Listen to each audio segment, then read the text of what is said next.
Good morning, doctors. Welcome to the beautiful world of biology. That is a JCB, Jitendra Chavan biology. मित्रांनो, last लेक्चरला आपण बघितलं होतं की कसं पोस्ट फर्टिलायझेशन नंतर एंडोस्पर्म आणि एम्ब्रिओ तयार झाला. एंडोस्पर्म पहिले तयार व्हायला पाहिजे आणि मगच काय तयार होईल बेटा, एम्ब्रिओ. कारण एम्ब्रिओला लागणारी जी काही एनर्जी असेल बेटा, ती एनर्जी सगळी कुणाकडनं येते, त्याला एंडोस्पर्म कडनं येते. मग हा फर्टिलायझेशनचा इव्हेंट संपला, पोस्ट फर्टिलायझेशन पण संपलं. आज आपल्याला शिकायचं बेटा सीड आणि दुसरं शिकायचं बेटा इथं फ्रूट. चलो लक्ष द्यायचं बेटा सगळ्यांनी. आपल्याला इथं बोला येस ऑर नो. इथं कन्सेप्ट घ्यायचा आहे बेटा पहिले सीड.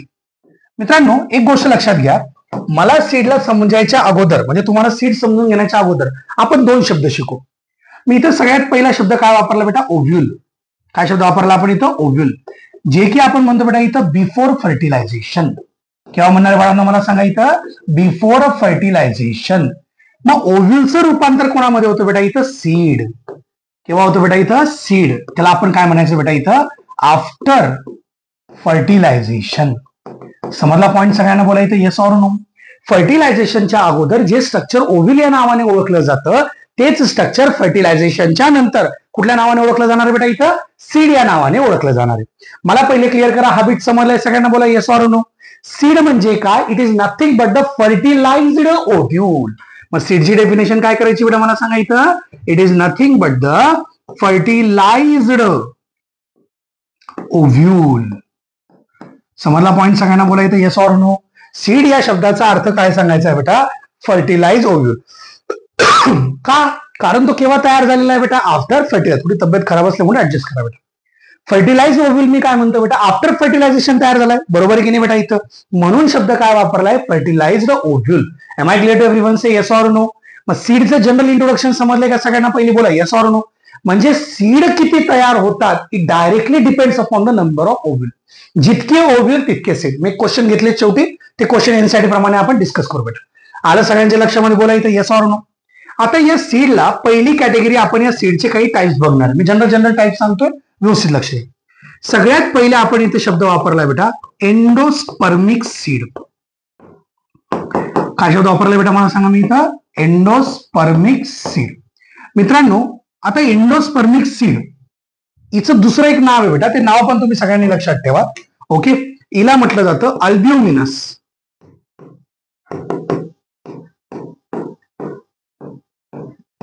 काय नाव दिलं तर बेटा याचं, अल्ब्युमिनस सीड. मित्रांनो, याचा अर्थ काय झाला, एखाद्या सीड मध्ये, लक्ष द्या मी काय म्हणतो, एम्ब्रिओ डेव्हलप होऊन गेला बेटा, पूर्ण फर्टिलायझेशन एम्ब्रिओ डेव्हलप झाला. एम्ब्रिओ डेव्हलप झाल्यानंतर सुद्धा ज्यांच्यामध्ये एंडोस्पर्म प्रेझेंट असतो, endosperm remain after the embryo development. काय शब्द वापरायचा बेटा मला सांगा, इथं मी एंडोस्पर्म, इथं लिहितो बेटा, endosperm remains after embryo development.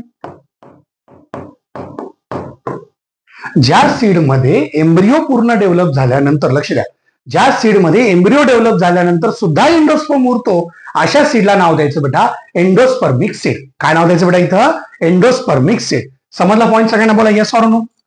याचे सगळे एक्झाम्पल्स मी इथं घेतो बेटा, कारण एक्झाम्पल थोडे भारी आहेत इथं. ओके, लक्ष द्या. पहिलं एक्झाम्पल मी इथं जे घेतो बेटा, त्याला इथं सरळ सरळ लिहा, मोनोकॉट सीड्स. सगळ्या प्रकारचे मोनोकॉट सीड्स कोणाचं एक्झाम्पल आहे बेटा मला सांगा, इथं that is called as what, endospermic seed. Maize is the best example. माहिती बेटा सगळ्यांना, मेज हे कोणाला माहित नसेल बरं बेटा. सो मेज घ्या, सिरियल्स घ्या. ओके, हे सगळे कोणाचे एक्झाम्पल्स आहे बेटा मला सांगा, इथं that is the endospermic seed.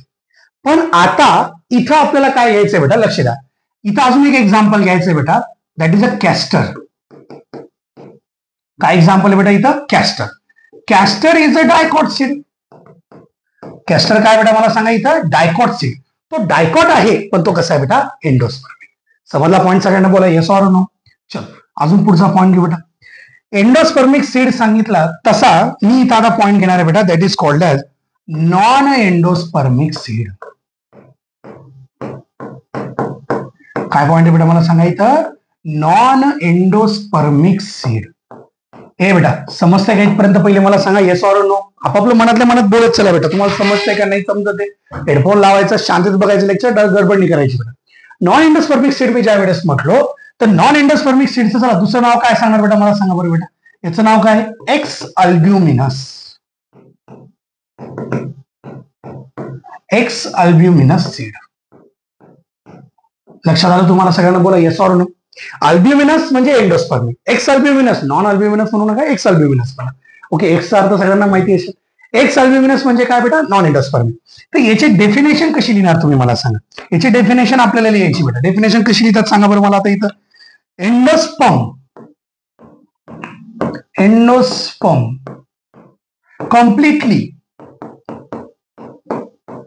completely utilized during embryo development. Embryo डेव्हलपमेंटच्या वेळेस, ज्या वेळेस लक्ष द्या, एम्ब्रियो डेव्हलपमेंटच्या वेळेस जेव्हा पूर्ण एंडोस्पर्म वापरला गेला, आता इथं काहीच उरलेलं नाही, अशा वेळेस तुम्ही त्याला काय म्हणतात बेटा? नॉन एंडोस्पर्मिक सीड किंवा काय नाव दिलं जातं? Ex albuminous seed. हा कन्सेप्ट समजलाय सगळ्यांना? बोला इथे येस ऑर नो. याचं एक्झाम्पल घ्या. बेस्ट एक्झाम्पल आहे बेटा इथं डायकॉट सीड. जर तुम्ही व्यवस्थित ऑब्झर्व केलं, मक्याला आपण असं जर दाबलं बेटा, मका जो कवळा मका येतो ना बेटा, आपण भुट्टा म्हणतो त्याला, तर तुम्हाला जेव्हा व्हाईट कलरचं सगळं स्टार्च बाहेर निघतं. दॅट इज कॉल्ड एंडोस्पर्म असतो बेटा. स्टार्च म्हणजे केमिकल कंपोजिशन सांगेल. शेंगदाण्याला दाबा बरं, काहीच नाही होत, बरोबर ना? म्हणजे त्याच्यात एंडोस्पर्म आहे का? नाही. Okay, dicot seed. याचं एक एक्सेप्शन आपल्याला घ्यायचं बेटा इथं, orchid. Orchid is a monocot. Orchid काय बेटा मला सांगा इथं? मोनोकॉट. पण त्याचं काय बेटा, त्याच्यामध्ये एंडोस्पर्म काय नाहीये. मोनोकॉटची कॅरेक्टरिस्टिक काय? एंडोस्पर्म पाहिजे, पण यांच्यात नाही, म्हणून ते कोणामध्ये येतात? नॉन एंडोस्पर्मिक मध्ये येतात. समजला कन्सेप्ट सगळ्यांना? बोलायचं येस ऑर नो. काही अडचण आहे कोणाला? आता मी तुम्हाला काय करतो, झालं का लिहून सगळ्यांचं? हा चलो गुड. आता मी काय करतोय बेटा, थोडंसं एक्सेप्शन जे आपण शिकलेलो आहे, लक्ष द्या. या एक्सेप्शनच्या पलीकडे अजून एक मोठा कन्सेप्ट येतो बेटा, आणि ह्या कन्सेप्ट माझ्या अकॉर्डिंग बेटा नीटला यायला पाहिजे, कारण हा एकदा येऊन गेलेला प्रश्न आहे तसा. 2018च्या नीटला येऊन गेलेला क्वेश्चन हा, पेरिस्पर्म. काय डेफिनेशन बेटा इथं? पेरिस्पर्म. चलो इकडे लक्ष द्या. पेरिस्पर्म हा कन्सेप्ट आपल्याला काय नीटला येऊन गेलेला क्वेश्चन आहे, 100% महत्वाचा पॉईंट आहे, कारण सेपरेट कन्सेप्ट सांगितला जातो आज काय. मग पेरिस्पर्म म्हणजे काय? डेफिनेशन समजून घ्या बेटा पहिले. रिमेनंट्स ऑफ काय? रिमेनंट काय उरलेलं आहे? खरकट, बरोबर ना बेटा? रिमेनंट्स म्हणजे काय? खरकट. खरकट is very casual word in our घर. खरकट काढून घ्या, पिठल्याचं काळात असतं तसं बेटा. Remnants of nucellus. Remnant of nucellus in a. बघा इथे शब्द कसा तयार होऊन गेला. एंडोस्पर्म उरलेला होता तर तुम्ही काय नाव देत होते बेटा त्याला? मला सांगा इथं. Endospermic set. एंडोस्पर्म नव्हता तर काय? Non endospermic set. बरोबर आहे की नाही बेटा इथं? तसं मी तुम्हाला काय म्हणतो? Remnant of nucellus, okay, in a seed म्हणा, इज कॉल्ड ऍज पेरिस्पर्म. मला पहिले क्लिअर करा, तुम्हाला पेरिस्पर्मची डेफिनेशन समजलेली आहे का? ज्या वेळेस न्यूसेलस आठवतो ना, न्यूसेलस मध्ये कोण होतं बेटा? ओव्ह्यूल. ओव्ह्यूल कशापासून तयार झाली? न्यूसेलस. म्हणजे ओव्ह्यूलचं सगळं कंपोजिशन काय? न्यूसेलस. न्यूसेलस पासून कोण होती? Embryo sac. मग हा एम्ब्रियो सॅक तर पुढे जाऊन सीड वगैरे करतोय, पण मला सांगा, म्हणजे ही ओव्ह्यूल तर सीड मध्ये गेली, पण या एम्ब्रियो सॅकच्या वरचा जो पार्ट होता न्यूसेलस, तो सुद्धा उरलेला आहे फर्टिलायझेशन नंतर, म्हणून त्याला आपण काय नाव दिलं बेटा इथं? पेरिस्पर्म. काय नाव दिलं बेटा? बोलत चला इथं, पेरिस्पर्म. आता याचं एक्झाम्पल अकॉर्डिंग टू एनसीईआरटी बेटा, याचं पहिलं एक्झाम्पल इथं ब्लॅक पेपर. काय एक्झाम्पल बेटा याचं? Black paper. आणि दुसरं आपलं हे बीट. म्हणजे दोन एक्झाम्पल एनसीईआरटी प्रमाणे आले, म्हणजे 100% याच्यावर भविष्यामध्ये इथं क्वेश्चन येणार, म्हणजे येणार 100% क्वेश्चन येणार ब्लॅक पेपर आणि बीटवर. पेरिस्पर्म या डेफिनेशनवर क्वेश्चन येऊन गेलेला आहे. माझं असं एक्सपेक्टेशन आहे ब्लॅक पेपर आणि बीटवर क्वेश्चन यायला पाहिजे. हा कन्सेप्ट सगळ्यांना समजलेला आहे का? बोला लवकर, येस ऑर नो. मित्रांनो, आता हे सीडचं जनरलाइज कॅरेक्टर झालं. सीड मध्ये आपण एक कन्सेप्ट शिकतो बेटा, डॉर्मन्सी. काय शिकतो बेटा कन्सेप्ट आपल्याला? मला सांगायचं डॉर्मन्सी. 10 ते 15% मॉइश्चर काय होतं बेटा इथं? लॉस होतं कधी कधी. का? अनफेवरेबल कंडिशन आल्या का सीड ग्रो होत नाही. लक्ष द्या, डॉर्मन्सी कुठेही लावा, सीडची लावा, पोलिंग रेंजची लावा, अनफेवरेबल कंडिशन लक्षात ठेवायची. मग याच्यामध्ये आपण काय शिकतोय? In A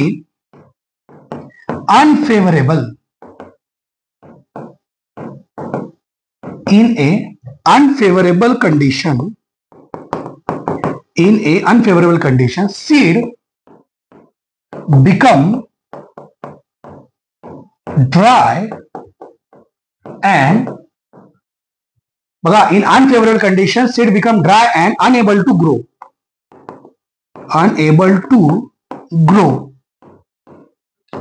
Hence, such condition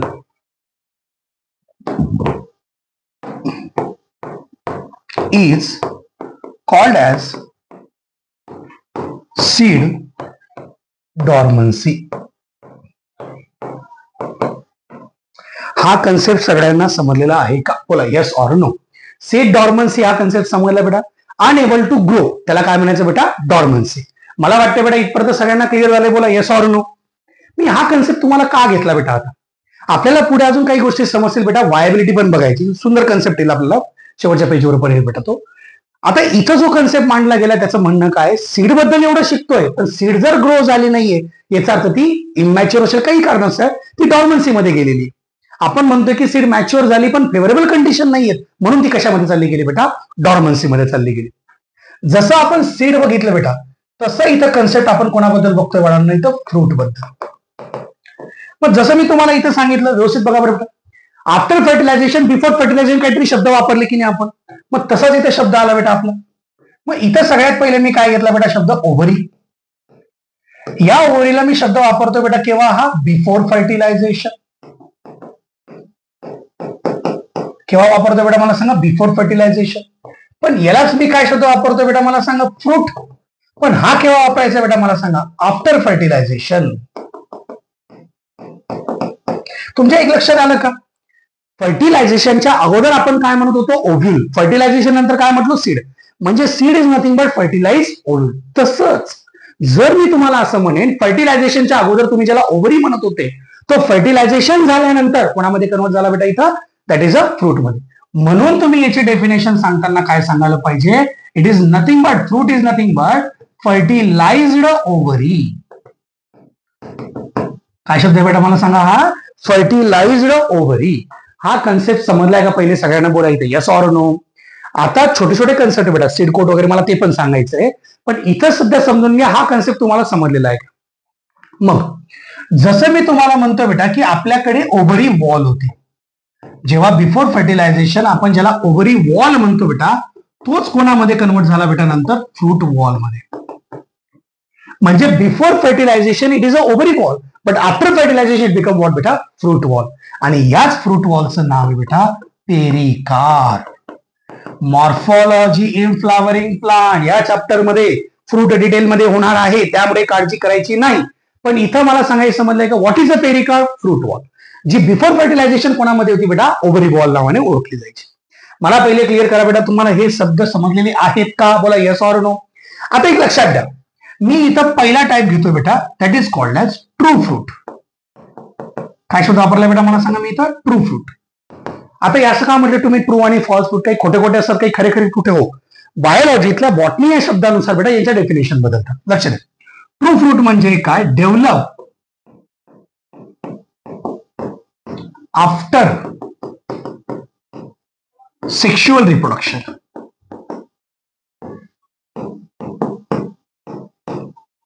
त्यालाच आपण काय नाव देतो बेटा? फर्टिलायझेशन. फर्टिलायझर पेरू घ्या तुम्ही, आंबा घ्या, हे त्याचे बेस्ट एक्झाम्पल. जे फ्रूट आफ्टर फर्टिलायझेशन तयार होतं त्याला तुम्ही काय नाव द्यायचं बेटा? इथं ट्रू फ्रूट. जसा ट्रू आला म्हणजे 100% कोण येईल बेटा मला सांगा? False fruit. कोण येईल बेटा मला सांगा? इथं फॉल्स फ्रूट. म्हणजे काय बेटा? Develop without fertilisation.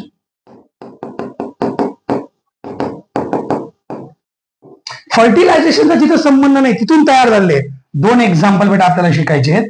पहिलं बेटा बनाना आणि दुसरं आपण घेऊ बेटा ऍपल. ऍपल मध्ये इडिबल पार्ट कोण असतो? थॅलेमस असतो. ओके, त्याला फॉल्स फ्रूट म्हणतात बेटा. मला सांगायचं समजलंय सगळ्यांना? बोलायचं येस ऑर नो. म्हणजे ट्रू फ्रूट आणि दुसरं काय सांगितलं बेटा? False fruit. पण यालाच तर नाव दिलं जातं बेटा पार्थेनोकार्पी.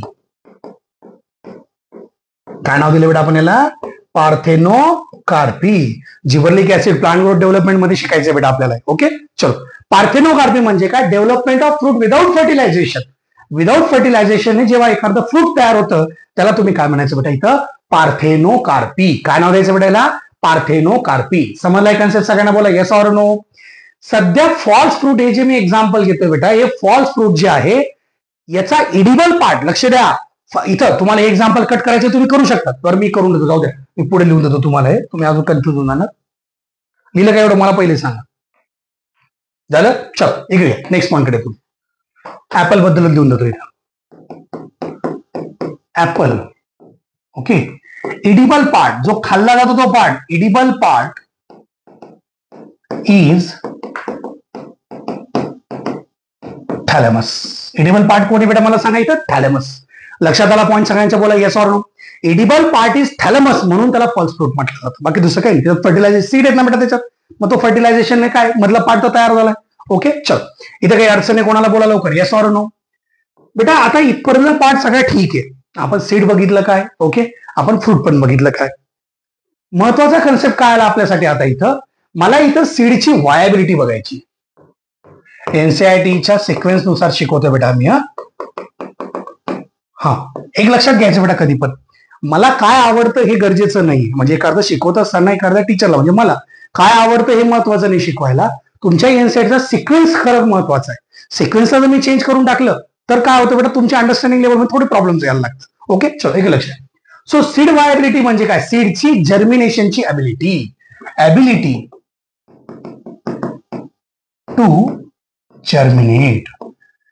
जर्मिनेट होण्याची जी अबिलिटी आहे त्याला म्हणायचं बेटा इथं सीड वायबिलिटी. काय नाव द्यायचं बेटा मला सांगा त्याला इथं? Seed viability. आलं सगळ्यांच्या लक्षामध्ये? वाया जाण्याची अबिलिटी म्हणजे तो जर्मिनेशन होण्याच्या पहिले त्याला वापरायला पाहिजे, म्हणजे जिवंत असणे.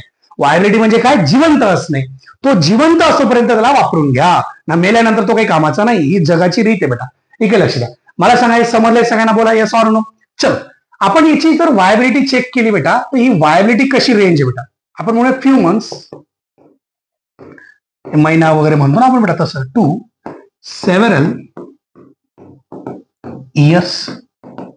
चालेल असं लिहिलं तर? काही काही तर बेटा 100 वर्षापर्यंत जगतात असं यांचं म्हणणं आहे. तुम्हाला नाही म्हणायचं का? अरे मला पण म्हणायचंय, असं काही प्रॉब्लेम नाही. काही एक्झाम्पल आहे, काही म्हणजे 2च एक्झाम्पल एनसीईआरटी दिलेले. एक्झाम्पल जेव्हा एनसीईआरटी देते बेटा, या एक्झाम्पल मध्ये ओल्डेस्ट ल्युपिन सीड्स आहे.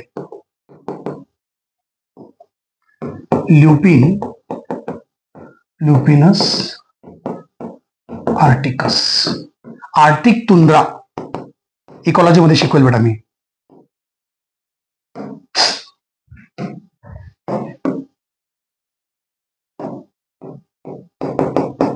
आर्टिक तुंद्रा मधून बेटा काय केलं होतं? याला एक्झिक्युशन केलं होतं, म्हणजे जिथं शोधकाम करतात ना आर्किओलॉजिस्ट तसं. आणि जेव्हा याला म्हणजे याला पहिले परत ग्रो केलं, म्हणजे जेव्हा हे सीड सापडलं या सीडला जमिनीत लावलं आणि जमिनीत लावल्यानंतर बघितलं तर हे परत जगलं. जमिनीत लावल्यानंतर हे परत जगलं. पण हे किती वर्षाचं होतं? याचा लाईफ स्पॅन काउंट केला बेटा 10,000 इयर्स. ल्युपिन नावाची फार्मास्युटिकल कंपनी पण आहे आणि कदाचित याच कारणामुळे त्यांनी ते नाव दिलं असेल. 10,000 वर्षानंतर सुद्धा हे सीड जर्मिनेट झालं. म्हणजे विचार करा डॉर्मन्सी कोणत्या लेवलला असेल बेटा याची. समस्या सगळ्यांना? चला अजून एक एक्झाम्पल सांगतो तुम्हाला. Date palm. ओके. आता डेट पाम नावाचं जे प्लांट असेल बेटा, किंग हेरेड नावाचा एक आपण राजा होऊन गेलेला आहे. डेड सी म्हणून एक एरिया आहे, त्याच्याजवळ यांचं पॅलेस वगैरे होतं. या पॅलेसला काय केलं थोडंसं, आता आर्किओलॉजिस्ट कसे करतं, थोडं सापडत गेलं तर शोधत जातं. या डेट पाम नावाच्या झाडाचं सीड तिथं सापडलं बेटा. आणि तुम्हाला विशेष वाटेल की या डेट पाम फिनिक्स डक्टिलिफेरा असं याचं नाव आहे. लिहून देतो मी तुम्हाला, इनसाइड दिलंय.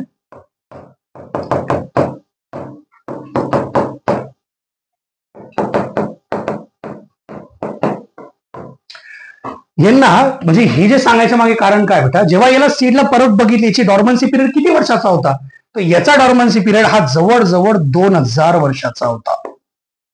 2000 वर्षानंतर सुद्धा जेव्हा याला लावलं हा जर्मिनेट झाला. म्हणजे 10,000 वर्षापूर्वीचं सीड सुद्धा जर्मिनेट होतंय आणि 2000 वर्षापूर्वीचं पण सीड जर्मिनेट होतंय. लक्षात आलं सगळ्यांना? बोलायचं येस ऑर नो. मित्रांनो, आता इथं काही क्वेश्चन्स एनसीईआरटी आपल्याला देते बेटा. तुम्हाला एक क्वेश्चन समजले तर समजले, नाही समजले तर नाही समजले. हा, तुम्हाला सगळे क्वेश्चन समजले, इकडे लक्ष. नाही समजले कसं काय क्वेश्चन. हे क्वेश्चन कधी लक्षात ठेवा, जे सगळे मॉर्फॉलॉजी या चॅप्टरला जोडून विचारलेले, पण खूप छान क्वेश्चन आहे, सोपे क्वेश्चन आहे बेटा. ओके, चलो इकडे लक्षात ठेवा सगळ्यांनी. या क्वेश्चनची पहिली सुरुवात, सॉरी इकडे, या क्वेश्चनची पहिली सुरुवात आपण म्हणूया, हा, कोणापासून घ्यायची बेटा आपल्याला इथं, सीड पासून. कोणापासून बेटा इथं, सीड पासून. पण मग सीड, फ्रूट म्हणजे ओव्ह्यूल म्हणजे कोण, ओव्हरी. मग यांनी इथं क्वेश्चनला देताना काय सांगितलं बेटा, हाऊ मेनी लक्षात इथं काय वापरतो, ovule in A ovary. Ovary मध्ये ओव्ह्यूल किती असतात सांगा बरं. याचं उत्तर तुम्हाला देता येईल का बेटा, मला सांगा. इथं काय लिहायचं आपण, 1 to many. समजलं बेटा सगळ्यांना. इथं तुम्हाला सर कसं काय 1 to many, डिपेंड करतं किती सीड आहेत ते. आता आंब्यामध्ये एका ओव्हरीमध्ये एकच सीड येते, बरोबर ना बेटा, एका फ्रूटमध्ये एकच सीड आहे. पपई बघा बरं बेटा, अनगिनत येतात. कलिंगड अनगिनत येतात, अनगिनत म्हणजे मेनी येतात. म्हणजे याचा अर्थ जितके ओव्ह्यूल तितके काय बेटा, सीड. हे सांगितले बेटा बरोबर. बोला yes or no. How many egg in a embryo sac. काय लिहिणार बेटा इथं, आन्सर काय लिहिणार सांगा मला इथं, ओनली 1. चलो प्रत्येक क्वेश्चन घ्या. How many egg in A ovule. आता बघा क्वेश्चन बदलून गेला की, तुम्हाला जर एम्ब्रियो सॅक मध्ये विचारलं तुम्ही लगेच एक आन्सर करून देतात. पण हाच क्वेश्चन काय विचारला बेटा, कुठे विचारलाय आपण मला सांगा इथं, ओव्ह्यूल मध्ये विचारला. थोडं घाईत लिहितो बेटा मी, त्यामुळे अक्षर समजून घ्या. पण ओव्ह्यूल मध्ये गरजेचं आहे का एकच एम्ब्रियो सॅक असेल, हा समजलं. एकापेक्षा जास्त एम्ब्रियो सॅक असू शकतात, बरोबर आहे की नाही बेटा. इथं एकापेक्षा जास्त एम्ब्रियो सॅक आहे म्हणून ते एकापेक्षा जास्त एम्ब्रियो बनवू शकतात. पॉलिएम्ब्रियोनिक कन्सेप्ट म्हणतो आपण त्याला. म्हणून इथं सहसा काय करायचं बेटा, इथं 1 to आपण म्हणतो बेटा इथं मेनी. एका एम्ब्रियो सॅक मध्ये एकच असतो. पण एका ओव्हरीमध्ये जर आपण बघितलं, एका ओव्हरीमध्ये एक ओव्ह्यूल जर घेतला, पण एका ओव्ह्यूल मध्ये एकापेक्षा जास्त जिम्नोस्पर्म, एकापेक्षा जास्त एम्ब्रियो सॅक आहेत, मग तिथं काय झालं बेटा, हे मिनी सीड्स आहेत, बरोबर. चलो नेक्स्ट पॉइंट कडे. How many ovary in A typical flower. जेव्हा टिपिकल फ्लावर असं येतं बेटा, 1 म्हणायचं तिथं फक्त, कारण जनरली आपण एका फ्लावर मध्ये एकच ओव्हरी दाखवतो समजण्यासाठी. ओके, तुम्ही एक म्हणा, काही हरकत नाही बेटा याच्यामध्ये. समजलंय सगळ्यांना. बोला इथे, how many flower on a tree. आता हे असं सहज विचारले त्यांनी, इथं काय शब्द वापरायचं बेटा आपण, मेनी. समजला पॉईंट सगळ्यांना. बोला इथे येस ऑर नो. हे जे क्वेश्चन मी तुम्हाला सांगतो त्याच्या मागे रिझन, मी परत तुम्हाला एक्झाम्पल देतो. मँगो मध्ये किती आहे, 1, बरोबर आहे की नाही बेटा. इथं पपायामध्ये किती आहे, मेनी. मी लिहून देऊ का तुम्हाला कुठे आहे, बरं एक काम करू, पुढच्या स्लाइडवर लिहून दो तुम्ही.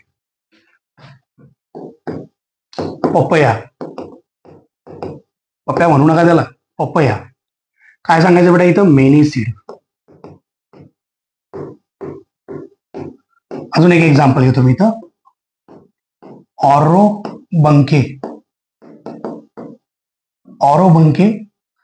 आणि इथं बघा हे जे नाव सांगतो ना बेटा मी, हे पॅरासिटिक प्लांट आहेत सगळे. स्ट्रिगा,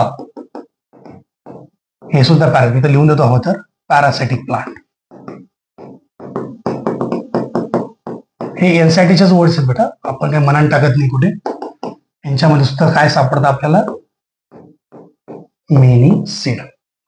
समजला पॉईंट सगळ्यांना. बोलायचं येस ऑर नो. प्रश्न काय आलाय की मेनी सीड, सिंगलचं तर एक्झाम्पल सांगितले मी तुम्हाला. तर आपण काय म्हणतो बेटा, हे जे सगळे आलेले आहेत, हे जे सगळे एक्झाम्पल आहे कोणाचे, मेनीचे. म्हणजे काय असतील यांच्याकडे, मेनी फ्लावर्स असतील. अजून एक सांगतो, फिकस माहिती का सगळ्यांना, फिकसचं टायनी सीड असतात. पण टायनी सीड पासून एवढं ह्यूज ट्री कसं काय तयार होतं बरं, मला सांगा बरं.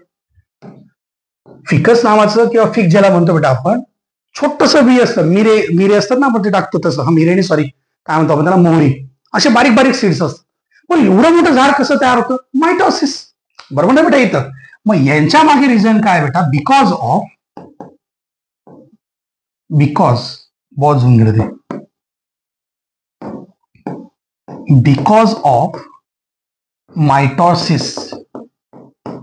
कोणामुळे होतं बेटा हे, मायटॉसिस. मायटॉसिस मुळे याची व्हेजिटेटिव्ह ग्रोथ होते. मायटॉसिस मुळे याची काय होते बेटा मला सांगा इथं, व्हेजिटेटिव्ह ग्रोथ. चल कन्सेप्ट कळालाय सगळ्यांना, बोलायचं येस ऑर नो.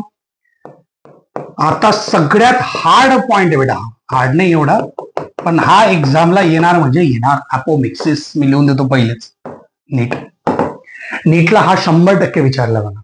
मग नीटला विचारलं जाणार याचं काय, अपोमिक्सिस म्हणजे काय, seed, production of seed without fertilisation. Fertilisation झालं नाही, लक्ष द्या, फर्टिलायझेशन झालं नाही पण सीड तयार झालं. पार्थेनोजेनेसिस पण म्हणतात काही लोक याला. सो फर्टिलायझेशनच्या व्यतिरिक्त, म्हणजे फर्टिलायझेशन झालंच नाही, विदाउट फर्टिलायझेशन सीड तयार होऊन गेलं, याच प्रोसेसला काय नाव दिलं गेलं बेटा, अपोमिक्सिस. म्हणजे याचा अर्थ काय झाला बेटा, it is a asexual reproduction.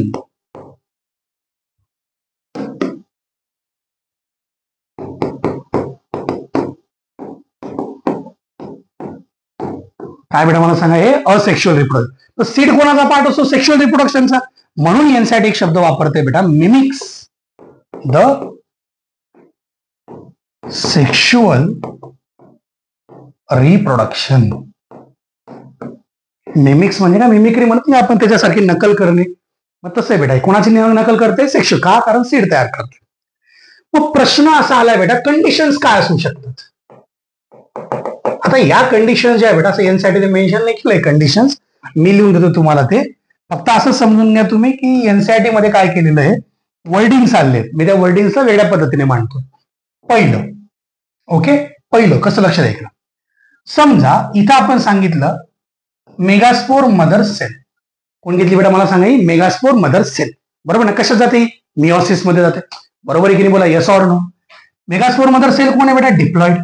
आणि ही मेगास्पोर मदर सेल मिओसिस मध्ये न जाता ही डायरेक्ट डेव्हलप होऊन गेली बेटा एग मध्ये. हा, असं कसं काय, असं होऊ शकतं. ऍबनॉर्मॅलिटी यालाच म्हणतात बेटा, नॉट अंडरगो मिओसिस. म्हणजे कोण बेटा मला सांगा इथं, रिडक्शनल डिव्हिजन. मिओसिस मध्ये न जाता, ही रिडक्शनल डिव्हिजन मध्ये न जाता डायरेक्ट कोणामध्ये कन्वर्ट होऊन गेली बेटा, एग मध्ये. मग काय बेटा, याला फर्टिलायझेशनची गरजच नाही, हा डायरेक्ट काय कशामध्ये कन्वर्ट होऊन गेला बेटा, सीड मध्ये कन्वर्ट होऊन गेला. कारण सीड पण काय झाली आपली, डिप्लॉइड. सीड हमेशा काय असणार आहे बेटा, डिप्लॉइड असणार आहे. हा कन्सेप्ट समजलाय का, पहिले सांगा बोला yes or no. So second condition, आपण इथं काय केलं बेटा, हा असं समजून घ्या बेटा, इथं या सगळ्या सेल हे काय भरलेले बेटा मधलं मला सांगा, न्यूसेलस. बरोबर. आणि ही कोण आहे बेटा मला सांगा, एम्ब्रियो सॅक. कोण आहे बेटा, एम्ब्रियो सॅक. न्यूसेलसची सेल इथे एंटर करते बेटा.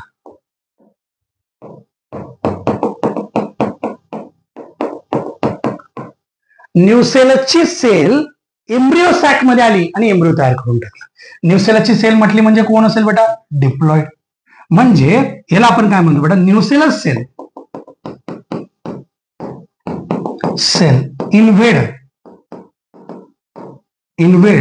In nucellus cell invade in embryo sac and produces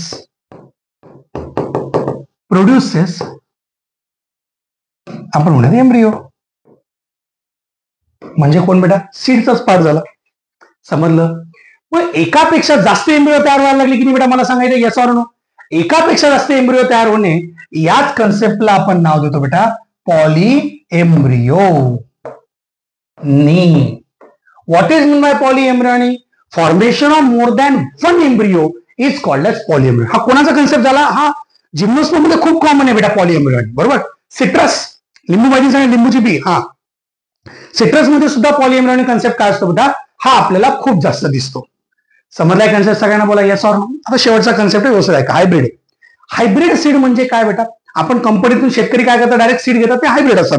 majorly seed काय असतात बेटा, आजकाल सगळे हायब्रिड असतात.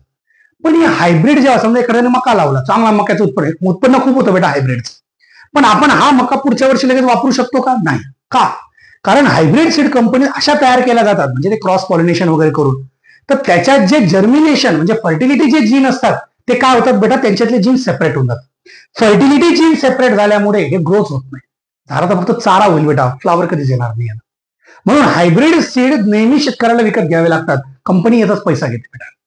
मग जर समजा ऍपोमिक्सिसने जर सीड तयार केलं, तर हायब्रिड सीड जर ऍपोमिक्सिसने तयार झाल्या, तर याचा अर्थ काय, आपल्याला नेहमी आपल्या घरात सीड अवेलेबल राहतील आणि शेतकऱ्याला नवीन सीड घ्यायची गरज पडणार नाही. समजलं बेटा? हे असं साधं आणि सोपं चॅप्टर बेटा. न्यूमेरिकलचा एक व्हिडिओ नंतर येऊन जाईल तुम्हाला. चालेल बेटा, थांबायचं इथं, हा टॉपिक इथं संपला. All the best, bye.